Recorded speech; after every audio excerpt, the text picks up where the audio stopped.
Hello fellow cinephiles, 90s Film Guru here. Thanks for joining me today. And for those who are new to the channel, my name's Sean, also known as 90s Film Guru, and I started this channel to really have my say about everything 90s, especially movies and TV shows. So welcome. Today I'll be reviewing Wayne's World 1 and 2. These films to me are a real staple and representation of the 90s. If you ever want to see a film that depicts the 90s in such a great way, that is the 90s to me, or the 90s of cinema, these are the films you really look at, because they're both brilliantly done and capture that time period perfectly. Wayne's World 1 came out in 1992, and then the following year, 1993, Wayne's World 2 came out. Both fantastic movies. I think in a lot of ways the first one's a bit funnier, just with the in-jokes, and there's a whole sequence with product placement that is really clever and really funny, and I like the little moments throughout the film of references to other things. The first film was greenlit in 1991 due to the fact of the success of Blues Brothers, another SNL sort of sketch thing that turned into a film that was quite well done and successful. The film came out in 1992 and was directed by Penelope Spheer, and this was her first feature film. And I think she did a fantastic job with the movie. She'd done a lot of documentaries and short films up into this period of time, and this was her first foray into directing a feature film. At the time she was 45. I don't think there's an age limit on when a director first begins, but that's a lot later in a career of a filmmaker, and I think that's interesting because she went on to make a variety of other films as well that were as successful. And she was chosen by the showrunner of SNL, who still is today, Lorne Michaels. He just saw something in her that would suit her, that she would suit this particular film. And apparently she clashed with Mike Myers a lot on the film. I think Mike Myers kind of, it's the idea he crafted and created this character and this sketch, and it was important to him and he wanted to convey it the way he wanted. But it just didn't go quite with the vision that Penelope had for the movie. I think this is his kind of early film. I don't know if it was his first, but probably was. And I think he's great in it as Wayne. I think a lot of the fighting between, or the clashing between Penelope and Mike Myers comes down to the fact this was his first thing, and I don't know if he really understood how certain things worked, and she was coming from, this was her first film as well. And I think if they worked together better, they would have had a better understanding of the movie, but I still think they crafted an interesting film, even with all the clashing. Mike Myers is really great in it, and I think Penelope did a fantastic job directing. Tia Carrere, who played Wayne's love interest in the film, she was part of a band and she did her own singing, which I think was really cool. All of it was covers, of course, but it's still really cool to see an actress be able to sing like she does in the film. And the film the first film is really about Garth and Wayne having this Wayne's World show that they ultimately, doing it in a basement, they get picked up paid to do it in a studio, and they don't quite know how to act, and it's different. It really looks at the idea of handing over something to be successful and not being comfortable in where the thing is taking them. And friendships and stuff are tested, and the relationship between Wayne and Tia's character is kind of interesting and great development, and it really is an introduction to the world that these characters are in. The Mirthmobile, the Bohemian Rhapsody song that they sing along the way as they go to this late night cafe they go to all the time. The colourful characters besides Wayne and Garth and their friends that shoot the cable show that they have. We meet a variety of other characters, which is really interesting, and we get to see a variety of things that are really colourful in this movie, and I like that. And I like the ending as well. It has three endings in a way. It has a sad ending, has a Scooby-Doo ending, which is really clever, and then it has a really happy ending. I like they chose to do it like this, as you get to choose which one you would like to see. I think that's really cool. And like I mentioned, there's a product placement scene that's really cleverly done. There is a lot of really great humour in it, and it really sets up who these characters are in such a great way. The second film was actually directed by a different director, which I didn't realise. But it still had this similar feel to the original, which is kind of interesting. That must have been a real driving force, maybe by Mike Myers himself, to really make it feel like the first film. Directed by Steven Surgic, I think that's how you pronounce his name. Made for 40 million and went on to make 72 million. So they were kind of slightly successful movies. Whether this is true or not, there's talk about Penelope Spheres is convinced that Mike Myers pushed for her not to come back and direct the sequel due to the conflict of personalities between the two on the first film. And she would still have success going on to do the adaptation of the Beverly Hills Billy movie based on the TV show. But I don't know whether that's true or not, but it's kind of interesting that they did go with a different director. I'll just read the original premise and concept of Wayne's World 2. Original script for Wayne's World 2 had Wayne and Garth forming their own country and succeeding from the US after finding an ancient scroll in a story taken from the 1949 British comedy Passport to Pimlico. The version went into pre-production before it came to light that the studio had no idea that the script was based on a previous film and thus had not obtained the rights to Passport to Pimlico. Production was immediately halted and ultimately the story was changed. I kind of think that's a really odd direction for it to go in when it's so planted in reality. To have something like that feels something like Bing Crosby would do, you know, this sort of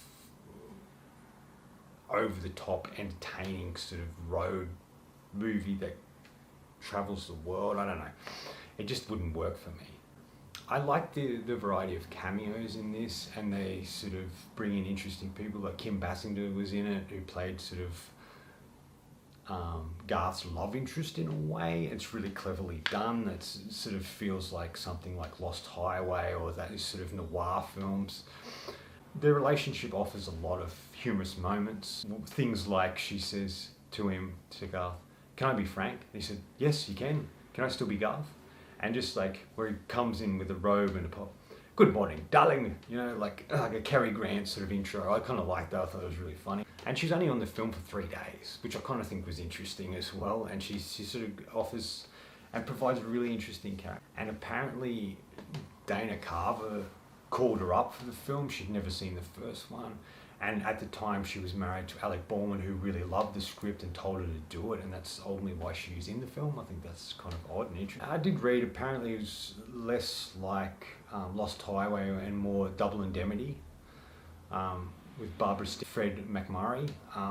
Their relationship is kind of the relationship these two have. When Wayne's World 2 came out, it came out to mixed to positive reviews. Like Rotten Tomatoes, because I don't get into the whole Rotten Tomatoes score thing. I think it's dumb because it's just like, oh, we're basing whether we like a film or not on the rating it has on this particular site. Anyway, it has 60% rating. It's based on 45 movie reviews. Say the characters are still endearing, but the jokes are a little bit hit and miss. For me, I like this one. Probably more than the first one in many ways, just because this, I don't know, there's this dream sequence Wayne has where he runs into Jim Morrison out in the desert, which I think is really clever. Sammy Davis Jr.'s impersonation of Sammy Davis Jr. appears as well. And it's just kind of this journey that Wayne has to go on, you know, book the bands and book them and they will come.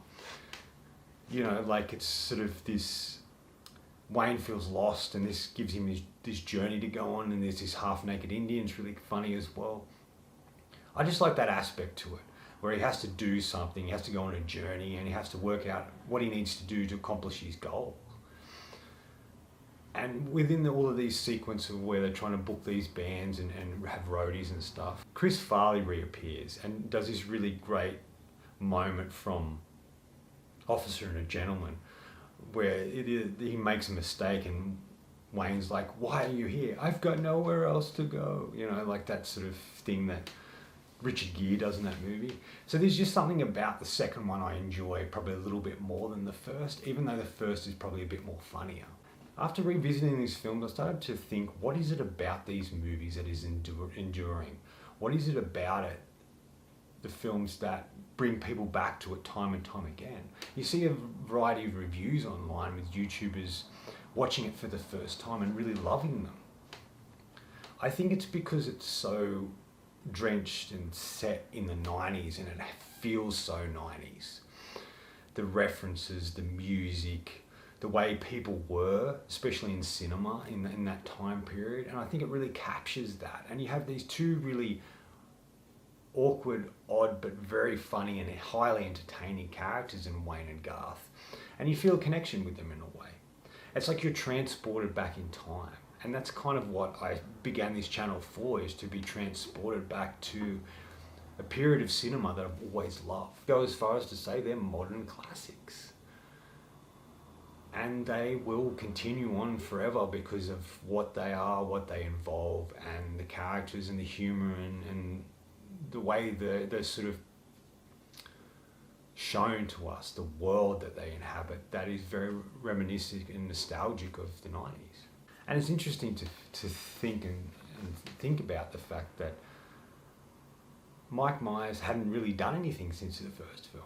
And that was his first foray, and he would go on to make and craft some really entertaining and fun characters. And Dana Carvey would be the same. I'm not sure if Carvey had done movies previous to this, probably had, but it's just the journey he goes on and the ultimate films he would ultimately become part of. And I think it's a really great springboard for these two actors. He's probably one of the most successful SNL sketch crafted characters turned into a movie that there ever was. There's other cameos in this film as well, like you have Charlton Heston that appears in this one scene, he's quite good. And the kind of quote-unquote villain in the film is Christopher Walken, and he's wonderful in it. He plays that sort of stern, kind of odd and slightly scary character. We get to see him dance in the film, which is something is a highlight for me every time I get to see him dance, because he started as a tap dancer, so it's kind of cool to see that. And just the way he works off Mike Myers and Dana Carvey is really good as well. And he's also one of the bands to go to see. In the first film is Alice Cooper, and he has a little moment. And in the second film, it's Aerosmith.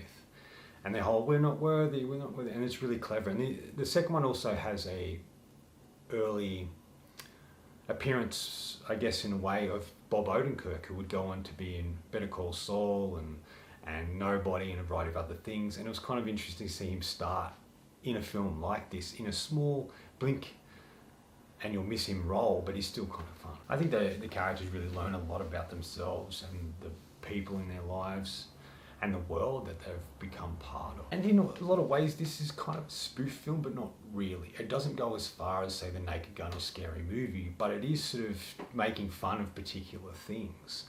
But it just doesn't push it as far as those films would, and it's kind of sits on the edge of a spoof film, but it's not quite one. It's the kind of film that you can be transported to that time period, and you can spend an hour and a half there. Or if you watch them back to back, 3 hours.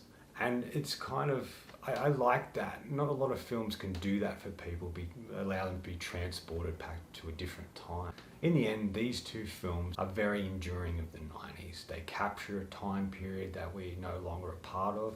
Yes, the fashion has slowly come back, that's similar. And a lot of things from that time period have become retro. And also, you know, it was a time when there was VHS rather than DVD, and now we even have less of both, but they're still very collectible items.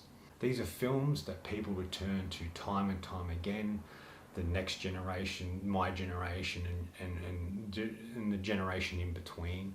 It's just a callback to a very interesting time with comedies that are very unique and fascinating to watch. They are just pure and simple fun, but they capture a time that seems long past, and I feel part of their world, and I grew up on these movies in this particular period of time, hence why I started this channel.